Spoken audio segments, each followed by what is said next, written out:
So welcome everybody to episode 20 of our podcast, and it's lovely to be with you once again. Gerald, we're still speaking about characters that had encounters with Jesus, and this specific character that we're going to speak about, like you've just said, this really moves you in an amazing way.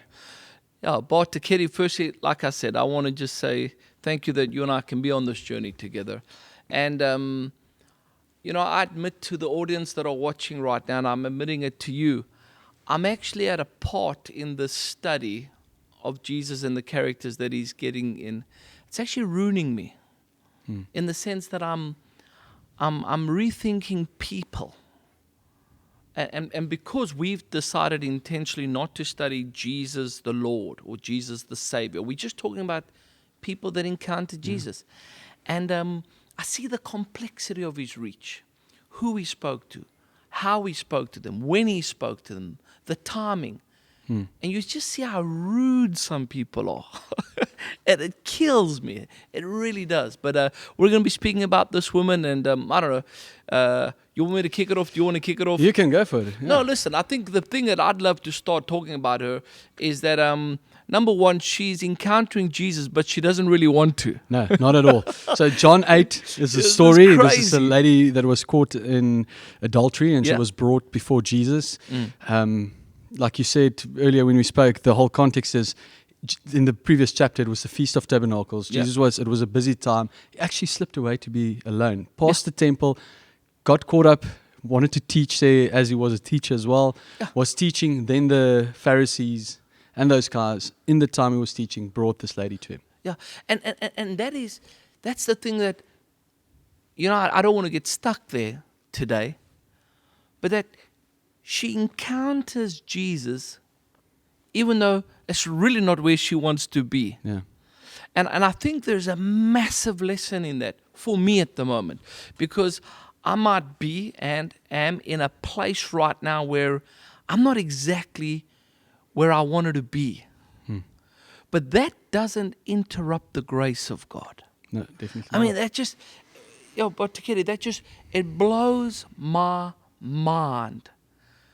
I mean, I could speak about these other guys who are acting like real jerks. I mean, yes, Jesus is busy teaching, and they don't send someone in quietly and say, hey, Jesus, do you mind if we just have a word? I know that you're teaching these people, and we'd just like to tell you about this woman that we actually caught in adultery. None of that.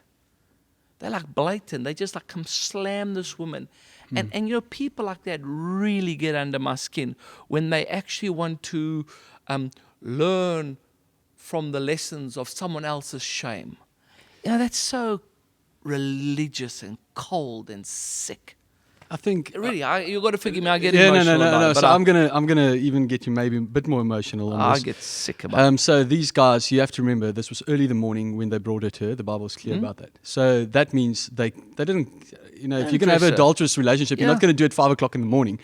I'll presume. So they had to keep her the whole night, and imagine the shame that she had to feel, being caught in adultery, and being kept by these guys for a whole evening, then brought to Jesus, the public humiliation that she had to face. Yeah.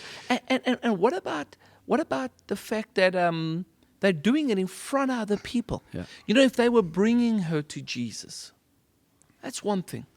But just the shame in front of other people. And yes, she finds herself encountering Jesus.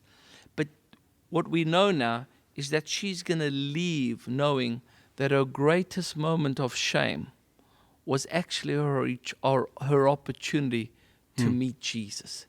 And not only to meet Jesus, he actually goes into conversation with her.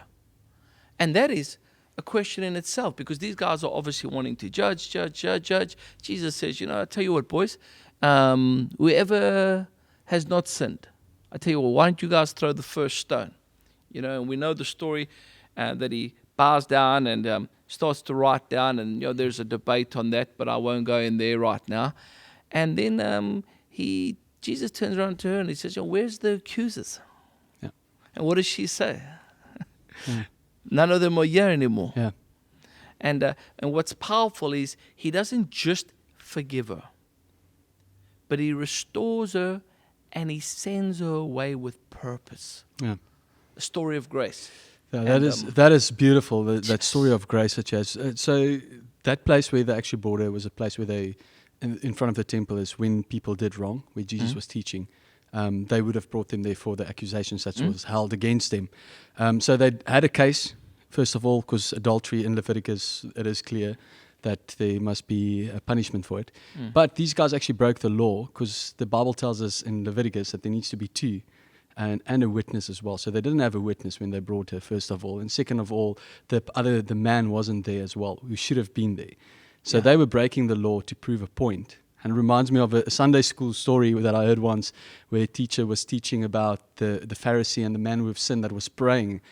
And the Pharisee that said, Lord, I don't want to be like the sinner, and the sinner was just crying out. And the Sunday school teacher actually closed the class and she said, Lord, let us not be like the Pharisees and judging in our own heart again, breaking a law to prove a point. I think that was a sad part. The second part for me that is interesting is when he was writing on the ground, there's a couple of things that we know but for just out of a lawyer's perspective or a legal perspective, they did it in the dust. So if the case didn't carry any water or weight, they could have just wiped it away. Clean, So that was one of the reasons, I think, very cool. One of the things that he wrote. And then the second one was, we know that they also wrote it in the dust because of the names. He says the names will be removed when you don't, I think it is in Isaiah, your names will be removed when you don't recognize the Son. And there might be people are saying that it's pointing to Jesus, writing the guy's name there and writing it them down. And it's, like you said, this story of restoration, for me personally, it just feels like Jesus is focusing on this lady, but also in this, like, guys, you need to do a bit of introspect.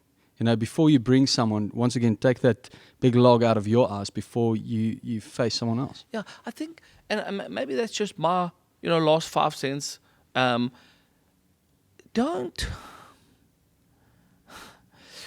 If you're bringing someone to Jesus, just hear me.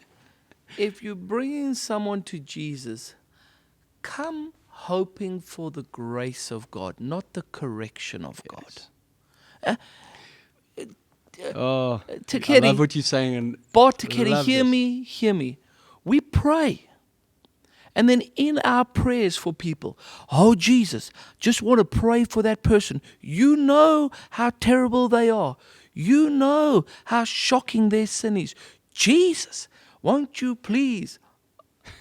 In your prayer, you're actually coming with a judgment. Yeah. And I'm saying, you know what? If you're going to pray for someone, even if you're going to minister to someone, if you're going to get someone to Jesus, come hoping they are met with grace, not with correction. Yeah. That's my genuine. That's really where I am right now in my walk with Jesus, my walk with people.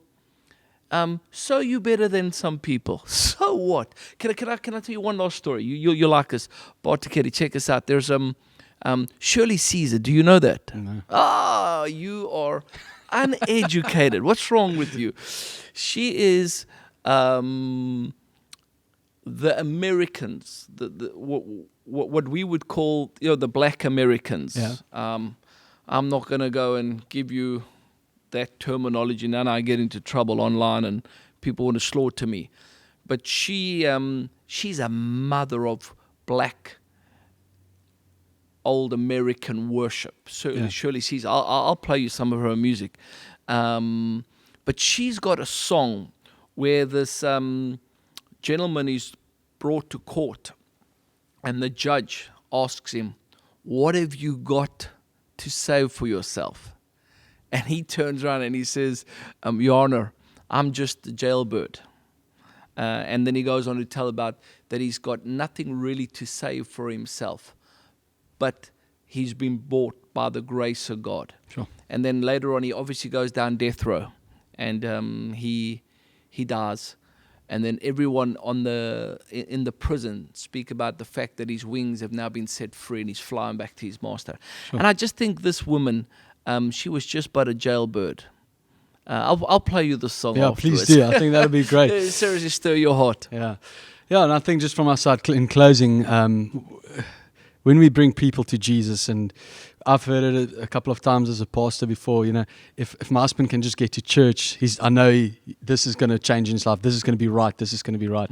Be careful that it's not your right. I think, like you said, it needs to be the grace of God that people meet that will change them more to become more Christ-like. Not the correction, the grace. I think we're on to something. Yeah, no, definitely. So I hope you enjoyed this series, and if you did, please share it, subscribe to our channel. You can listen to it on Spotify as well. And from our side, nothing but love. Nothing but love, friends. Let it